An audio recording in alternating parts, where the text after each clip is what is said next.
इस लेक्चर को देखने के बाद आपका डायरेक्ट इनडायरेक्ट का मतलब बिल्कुल हल हो जाएगा।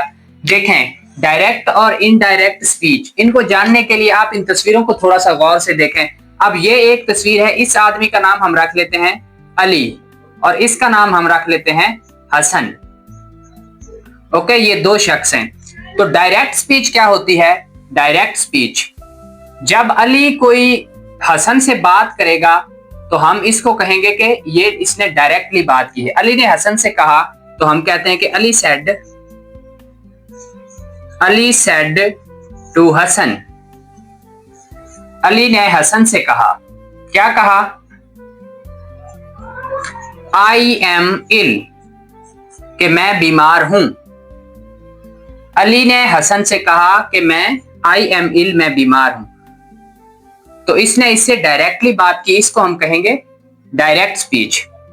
अब हुआ क्या कि हसन चलते चलते चलते चलते यहां पहुंच गया असलम के पास। तो हसन असलम के पास पहुंचने के बाद कहता है कि अली ने मुझे कहा कि वो बीमार है। क्या कहेगा वो? अली टोल्ड मी, अली ने मुझे बताया दैट ही वॉज इल, कि वो बीमार था। अब जब हसन ने आके असलम को ये बात कही तो ये इनडायरेक्ट बात हो गई, डायरेक्ट बात नहीं हुई। इन दोनों की आपस में डायरेक्ट बात हुई, लेकिन इनकी आपस में इनडायरेक्ट बात हुई। जब इनडायरेक्ट बात हुई तो देखें कि सेंटेंस का स्ट्रक्चर चेंज हो गया। इधर सेड टू था तो इधर टोल्ड, और इधर आई एम इल, इधर हो गया ही वाज इल। ये चेंजेस किस तरह से होती हैं, वीडियो को जब आप पूरा देखेंगे तो आपको पता चल जाएगा। और हाँ, बच्चे बहुत ज्यादा कंफ्यूज होते हैं दो चीजों को लेकर। एक तो ये वाला जो सेंटेंस है इसको लेकर, और दूसरा इस सेंटेंस को लेकर। ये सेंटेंस जो कॉमा से पहले आता है, इस सेंटेंस को हम कहते हैं रिपोर्टिंग वर्ब, यानी इसके अंदर जो वर्ब है ये रिपोर्टिंग वर्ब कहलाती है। जबकि जो इन्वर्टेड कॉमास के अंदर, यानी ये इन्वर्टेड कॉमास हैं, इन्वर्टेड कॉमास के अंदर सेंटेंस आता है, इसको हम कहते हैं रिपोर्टेड वर्ब। उम्मीद है आपको रिपोर्टिंग वर्ब और रिपोर्टेड वर्ब का पता चल गया होगा। देखें, ये बंदा रिपोर्ट कर रहा है, रिपोर्ट यानी बता रहा है, रिपोर्ट करना मतलब बताना, यानी अली हसन को कुछ बता रहा है, इसलिए जो ये बात कर रहा है इसको हम रिपोर्टिंग वर्ब कहेंगे। जबकि जो अली ने हसन को बता दिया है उसको हम कहेंगे रिपोर्टेड वर्ब, यानी जो असल बात है उसको हम कहेंगे रिपोर्टेड वर्ब। देखें, डायरेक्ट स्पीच को इनडायरेक्ट स्पीच बनाने के लिए हमने पूरी 5 चेंजेस करनी होती हैं। 5 चेंजेस यानी 5 तब्दीलियां। किसी सेंटेंस में 5 की 5 तब्दीलियां करनी होती हैं, किसी में 2 करनी होती हैं, किसी में 3 करनी होती हैं। ये सेंटेंस पे डिपेंड करता है। देखें वो कौन सी 5 तब्दीलियां हैं। सबसे पहली तब्दीली जो है वो है हमारी रिपोर्टिंग वर्ब की तब्दीली। रिपोर्टिंग वर्ब को चेंज करना होता है। दूसरी जो हमारी तब्दीली है या चेंज है वो होती है इन्वर्टेड कॉमास। Inverted commas. तीसरी जो हमारी चेंज है उसको हम कहते हैं change of pronouns. Change of pronouns. चौथी जो हमारी चेंज है वो है रिपोर्टेड वर्ब। हमने रिपोर्टेड वर्ब को भी चेंज करना होता है। और इसी तरह से जो 5वीं चेंज है स्पेसिफिक वर्ड्स को चेंज करना। इस लेक्चर के अंदर आप डायरेक्ट इनडायरेक्ट के मास्टर बन जाएंगे। देखें, ये 5 तब्दीलियां की जाती हैं और पांचों की पांचों तब्दीलियां 5 तरह के सेंटेंसेस में की जाती हैं। वो 5 तरह के सेंटेंसेस कौन से हैं जी? 5 टाइप्स ऑफ सेंटेंसेस। इनको भी आप थोड़ा सा जान लें। 5 types of sentences.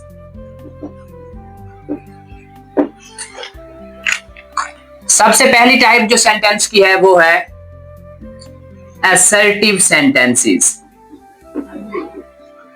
Assertive sentences का आपको पता होगा। जो दूसरी टाइप है वो हमारी है इंटेरोगेटिव सेंटेंसेस। इंटेरोगेटिव। जो तीसरी टाइप ऑफ सेंटेंस है हमने चेंज करनी होती है वो है हमारे पास इम्पेरेटिव। इसी तरह जो चौथी टाइप ऑफ सेंटेंस है वो है एक्सक्लेमेटरी। Exclamatory sentences. और जो पांचवी टाइप ऑफ सेंटेंस हमने चेंज करनी होती है उसको कहते हैं ओपिटेटिव। ओपिटेटिव। ये 5 टाइप्स ऑफ सेंटेंसेस हैं जिनको हमने चेंज करना होता है। जिस टाइप का सेंटेंस होगा उसी टाइप का उस पे रूल अप्लाई होगा, और वो रूल्स आपको मैं अब बताने लगा। एक एक सेंटेंस की टाइप को हम चेंज करना सीखेंगे। देखें, जिस तरह से मैंने आपको बताया है कि हमने 5 तब्दीलियां करनी होती हैं। Reporting verb, inverted commas, pronouns, reported verb और कुछ स्पेसिफिक वर्ड्स। तो अब आज के इस लेक्चर में मैं आपको सिर्फ असर्टिव सेंटेंसेस को चेंज करना सिखाऊंगा कंप्लीटली। और ये लेक्चर थोड़ा लंबा होगा क्योंकि ये बेस आपकी बनाएगा। इसको तवज्जो के साथ, ध्यान के साथ आपने देखना है। सबसे पहले हमने करना है रिपोर्टिंग वर्ब को चेंज। तो रिपोर्टिंग वर्ब हमारे पास है सेड। ओके, तो हमने सबसे पहले सेड को चेंज करना है। तो किस तरह से देखें, असर्टिव सेंटेंसेस के अंदर अगर सेड आ जाए तो सेड को हम चेंज नहीं करते, सेड को सेड ही रहने देते हैं। ठीक है। इसी तरह अगर सेड टू आ जाए तो फिर हम उसको चेंज कर देते हैं टोल्ड में। सेड टू को टोल्ड में चेंज करते हैं। इसको हमने टोल्ड टू कभी भी नहीं लिखना। ठीक है। इसी तरह से अगर से आ जाता है सेंटेंस में तो से को से ही रहने देना है। ठीक है। और अगर सेंटेंसेस के अंदर आ जाता है आपके पास से टू, तो हमने से टू को टेल में चेंज कर देना है। और अगर सेज टू आ जाए तो फिर हमने टेल को टेल्स बना देना है। देखें, टोल्ड और टेल और टेल्स के साथ कभी भी आपने टू इस्तेमाल नहीं करना। देखें, इस रूल को फॉलो करते हुए कि सेड को आपने सेड ही रहने देना है, तो हम यहाँ पे शी सेड को शी सेड ही रहने देंगे। ओके, अब असर्टिव सेंटेंसेस के अंदर जो इन्वर्टेड कॉमास होते हैं इनको हम हटा के दैट लगा देते हैं। तो यहाँ पे हम इन्वर्टेड कॉमास को हटा के लगाएंगे दैट। She said that. ये अभी मैंने आपको कहा है असर्टिव सेंटेंसेस के इन्वर्टेड कॉमास को हटा के दैट लगाना है। किसी और टाइप का सेंटेंस होगा तो आपने फिर दैट में भी ना लगाना हो, कोई और लगाना हो, वो आपको साथ साथ बताऊंगा। आपने बस वीडियो को पूरा और ध्यान से देखना है। जहां से समझ ना आए आप कमेंट भी कर सकते हैं, दोबारा से वीडियो देख के समझने की कोशिश कर सकते हैं। तो she said that, inverted commas को हटा के हमने दैट लगा दिया। इन्वर्टेड कॉमास का भी हो गया। अब हमने चेंज करने हैं प्रोनाउंस। तो प्रोनाउन इसके अंदर देखें कहां पे है, आई। आई एक प्रोनाउन है। प्रोनाउंस को आपने अगर चेंज करना है, यानी यहाँ पे आई प्रोनाउन है, तो उसके लिए एक ही फॉर्मूला है और उस फॉर्मूले का नाम है सन। SON, सन। सन का मतलब बेटा होता है। ठीक है। लेकिन यहाँ पे आपने प्रोनाउंस को चेंज करने के लिए इस फॉर्मूले का यूज करना है। तो भाई आखिर ये फॉर्मूला है किस बला का नाम? देखो, सन, इसमें हम इसको कहते हैं first person according to subject. According to subject. ओ से मुराद है second person according to object. और जो थर्ड पर्सन है इसको हम कहते हैं, एन से मुराद है नो चेंज। ये बात बहुत ज्यादा इंपॉर्टेंट है, इसको आप एक बार फिर से समझ लें। सन ये फार्मूला है, ये फर्स्ट पर्सन सब्जेक्ट है, सब्जेक्ट से चेंज करना है, इतना आप याद रख लें। बाकी मैं आपको एक टेबल के जरिए समझाता हूं। First person according to the subject, second person according to the object, और third person no change. Third person देखें, अब first person, second person, third person किस बला का नाम है? देखें, फर्स्ट पर्सन, पर्सन का मतलब होता है शख्स। अगर आप अकेले खड़े हैं तो आपके लिए फर्स्ट पर्सन कौन होगा? या आप लोगों के दरमियान खड़े हैं, पहला बंदा आप खुद होंगे, तो फर्स्ट पर्सन जो हमारा होता है वो होता है आई या वी, जबकि जो सेकंड पर्सन होता है वो होता है यू, जो थर्ड पर्सन होता है वो ही, शी, दे या इट होता है। अब ये तो हो गए हमारे फर्स्ट पर्सन, सेकंड पर्सन और थर्ड पर्सन, ठीक है। थर्ड पर्सन यानी जो पर्सन सामने मौजूद नहीं होता उसको हम थर्ड पर्सन कहते हैं। सेकंड पर्सन जैसे हम कहते हैं यू, तुम, ठीक है, आप, तो वो हमारे लिए दूसरा, और आई और वी ये फर्स्ट पर्सन होते हैं। अब इन पर्सन्स की आगे हालतें हैं या केसेस हैं, यानी अब इसको हम सब्जेक्टिव केस कहते हैं क्योंकि ये सेंटेंस के शुरू में आती है, जबकि इसके बाद होती है इसकी ऑब्जेक्टिव केस और फिर होती है पोजेसिव केस। पोजेसिव केस का मतलब होता है मलकियती केस। तो कौन कौन सी होती हैं उनको हम थोड़ा सा देख लेते हैं। आई की ऑब्जेक्टिव केस, यानी आई जब ऑब्जेक्ट के जगह पे यूज होता है तो वो बन जाती है मी। आई की मी बन जाती है और वी की अस बन जाती है। यू की जो ऑब्जेक्टिव केस है वो भी यू ही रहती है। और इसी तरह से ही, शी, इट, ही की जो है वो हिम बन जाती है, शी की हर बन जाती है ऑब्जेक्टिव केस, दे की देम बन जाती है, और इट की ऑब्जेक्टिव केस भी इट ही रहती है। अब हम का बात करते हैं इनकी पोजेसिव केसेस की। देखें, आई और वी की जो पोजेसिव केस है, आई की जो पोजेसिव केस है वो है माई या माइन,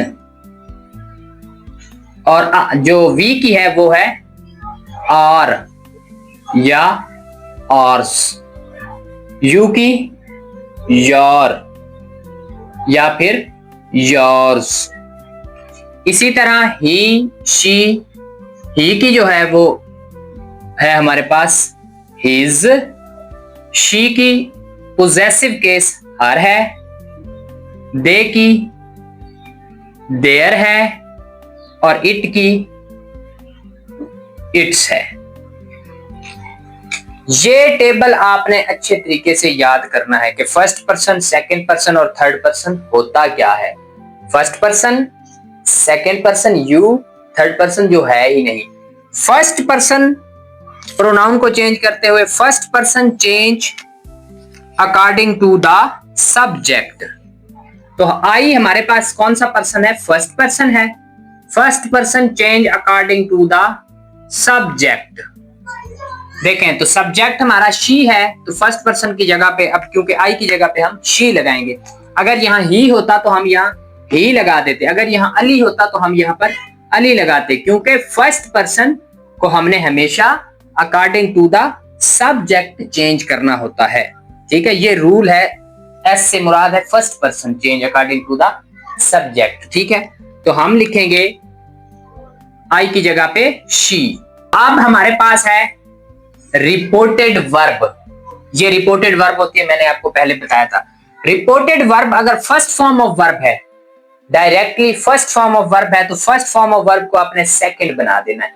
देखिए, मैं यहाँ पे आपको ये टेंसेस के हवाले से ज्यादा गाइड नहीं करूंगा, क्योंकि मुझे पता है मैं बहुत सारे बच्चों को पढ़ा रहा हूं और पढ़ा चुका हूं। बच्चे टेंसेस की वजह से बहुत ज्यादा कंफ्यूज हो जाते हैं। कंफ्यूज नहीं होना, ठीक है।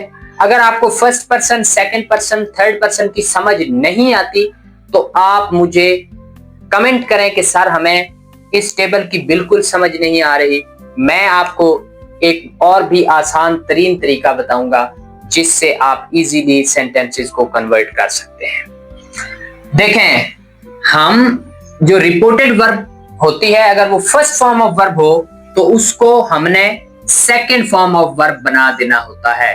यानी लाइक है तो हमने बना देना है लाइक्ड। मगर क्यों, कब तब्दील करेंगे इसको? हम तभी तब्दील करेंगे जब हमारी रिपोर्टेड वर्ब सेड होगी। अगर यहाँ पे सेड नहीं है, कोई और चीज है, से है या विल से है, तो फिर ये वर्ब चेंज नहीं होगी, बाकी चेंजेस की जाएंगी। इन्वर्टेड कॉमास को चेंज किया जाएगा, प्रोनाउंस को चेंज किया जाएगा, लेकिन इस वर्ब को चेंज नहीं किया जाएगा। तो liked in the sky. Acceptive sentences का पार्ट 2 समझाऊंगा, प्रैक्टिकल करके दिखाऊंगा, और वो वाले सेंटेंसेस होंगे जो वाकई आपके पेपर में आएंगे। 100% गारंटी के साथ जो मैं सेंटेंसेस कराऊंगा उन्हीं सेंटेंसेस में से आपके बोर्ड के पेपर में सेंटेंसेस आएंगे। ये बात मैंने 10th क्लास के लिए की है। इस सेंटेंस को देखें, he said to her I live in this building. ये सेंटेंस असर्टिव सेंटेंस है, इसलिए मैंने आपसे कहा था कि सेड टू को आपने टोल्ड में चेंज करना है। He told her. और असर्टिव सेंटेंसेस के अंदर इन्वर्टेड कॉमास को हटा के दैट लगता है। दैट और आई जो है फर्स्ट पर्सन है। फर्स्ट पर्सन सेकंड पर्सन का टेबल मैंने आपको समझाया था, उसके हिसाब से I according to the subject. Subject हमारा ही है, इसलिए यहाँ पे ही आ जाएगा। और मैंने आपसे कहा था कि अगर फर्स्ट फॉर्म यहाँ पे वर्ब की होगी तो उसको हम सेकंड बना देंगे, तो हम इसको बना देंगे लिव को लिव्ड। इन दिस को हमेशा जब हम डायरेक्ट से इनडायरेक्ट स्पीच चेंज करते हैं तो दिस को दैट में चेंज करते हैं। That building.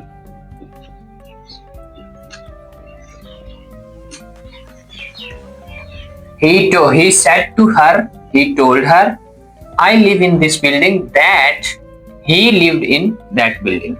इस सेंटेंस को देखें, they said, मैंने कहा था जब said आ जाए तो said को said ही रहने देना है।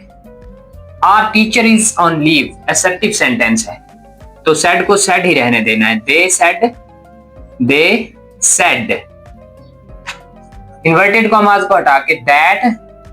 अब देखें, ये आर हमारे पास प्रोनाउन है, इसको हमने, ये फर्स्ट पर्सन है, ठीक है, वी की पोजेसिव केस है, तो according to the subject. Subject हमारा थर्ड पर्सन दे है, तो दे की जो पोजेसिव केस होगी वो यहां पे हम यूज करेंगे there.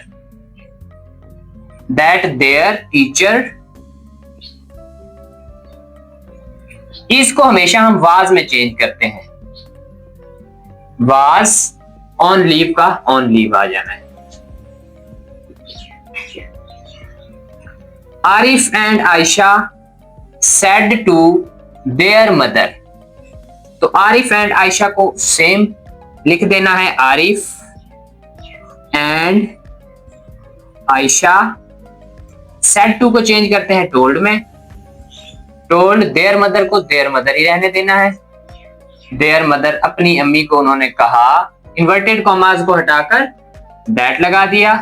That we likes mangoes.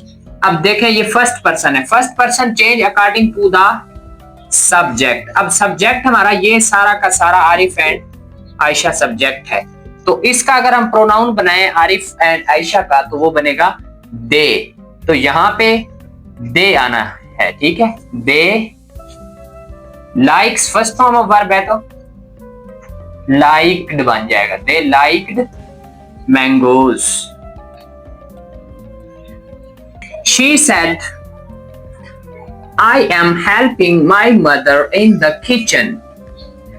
देखिए, सेड आ गया तो सेड को सेड ही रहने देना है। शी सेड को शी सेड रहने देना है। इन्वर्टेड कॉमास को हटा के दैट लगना है। दैट असर्टिव सेंटेंसेस के अंदर, ठीक है, first person change according to the subject हमारा शी है, इसलिए she said that she, am को वाज में, इसको भी वाज में, एम को भी वाज में चेंज कर देना है, was helping.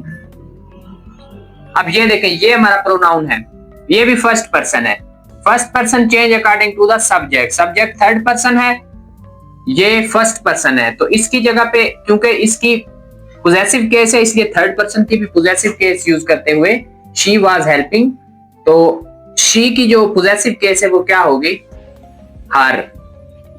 Her mother in the kitchen. He said I am watering the plants in the garden, I am watering the plants in the garden assertive sentence है। He said अकेला आए तो मैंने कहा था सेड को सेड ही रहने देना है, सेड टू को टोल्ड में चेंज करना है।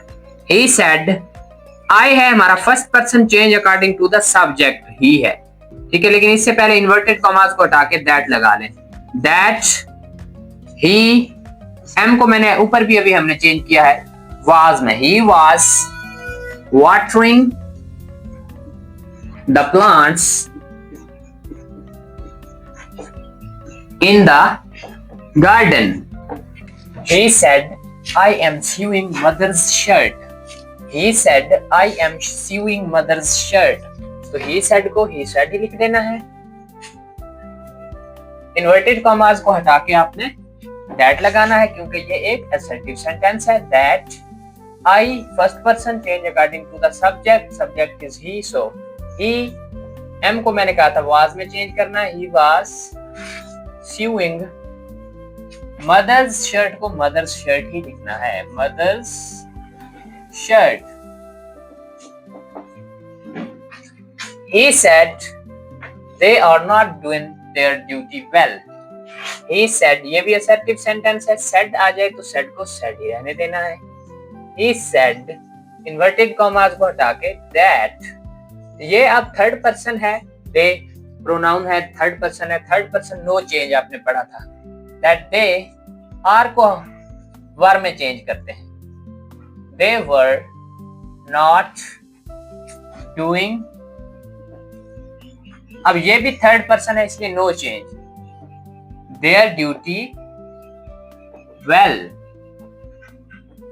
इस सेंटेंस को, he said to me you are not running very fast, assertive sentence है। टू, सेड टू जब भी आ जाए तो हमने सेड टू को चेंज करना होता है टोल्ड में, ही टोल्ड मी।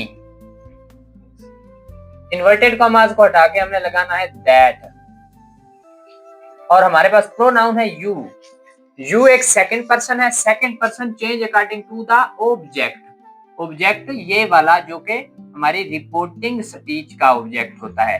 अब देखें इसमें भी ऑब्जेक्ट नहीं था, इसमें भी नहीं था, लेकिन इसमें ऑब्जेक्ट है और इधर यू आया हुआ है इसलिए हम यू को ऑब्जेक्ट से चेंज करेंगे। ऑब्जेक्ट मेरा फर्स्ट पर्सन है तो इसलिए हम यहाँ पे मी की जो सब्जेक्टिव केस है वो लिखेंगे, वो है आई, दैट आई के साथ अब ये एम है तो एम को हमने वैसे मैंने आपको बताया था कि वर में चेंज करना है, लेकिन क्योंकि आई के साथ एम आता होता है इसलिए यहाँ पे आई के साथ वाज आएगा। I was not running very fast, they said we have done our duty, assertive sentence है तो हम क्या करेंगे, दे सेड को दे सेड ही रहने देंगे, सेड को हम चेंज नहीं करते। इन्वर्टेड कॉमास को हटा के दैट लगाएंगे, फर्स्ट पर्सन है, वी फर्स्ट पर्सन है इसलिए according to the subject, subject they है तो इधर हम दे लिख देंगे, दे हैव डन, यानी have plus third form of verb, जब भी आ जाए तो हैव को हमने वैसे ही हैड में चेंज करना होता है, दैट दे हैव को हैड में, हैड थर्ड फॉर्म ही रहेगी, डन फर्स्ट पर्सन है, first person change according to the subject, subject हमारा दे है तो ये फर्स्ट पर्सन है, नो सॉरी थर्ड पर्सन है इसलिए हम यहाँ पे थर्ड पर्सन लिखेंगे और उसकी पोजेसिव केस लिखेंगे their, their duty. The teacher said to us, teacher ने हमसे कहा, you have not completed your drawing, आपने अपनी ड्राइंग कंप्लीट नहीं की है। असर्टिव सेंटेंस है। तो द टीचर सेड टू को टोल्ड में चेंज करना है, अस को अस ही रहने देना है, you according to the subject क्योंकि सेकंड पर्सन है इसलिए according to the object us से, अस फर्स्ट पर्सन है इसलिए हम यहाँ पे फर्स्ट पर्सन वी लगाएंगे। टोल्ड अस इन्वर्टेड कॉमास को दैट में चेंज करेंगे, दैट यू की जगह पे आ जाएगा अस, लेकिन अस तो ऑब्जेक्टिव केस है, हम सब्जेक्टिव केस इसकी लिखेंगे वो है वी। दैट वी हैव को हैड में, हैड नॉट कंप्लीटेड, योर को आर में, आर ड्राइंग। योर को आर में क्यों चेंज किया भाई? क्योंकि अकॉर्डिंग टू द ऑब्जेक्ट, ये एक सेकंड पर्सन है, सेकंड पर्सन को ऑब्जेक्ट से चेंज करना है, ऑब्जेक्ट हमारा फर्स्ट पर्सन है इसलिए यहाँ पे उसकी पोजेसिव केस लिखी है फर्स्ट पर्सन की। शी सेड, सेड को सेड में ही रहने देना है, शी सेड इन्वर्टेड कॉमास को हटाकर दैट लगा देना है, दैट दे को चेंज कर देना है, दे कौन सा पर्सन है? Third person, no change, that they have को हैड में, हैड नॉट ईटन, ये भी थर्ड पर्सन है इसलिए चेंज नहीं होगा, देयर मील,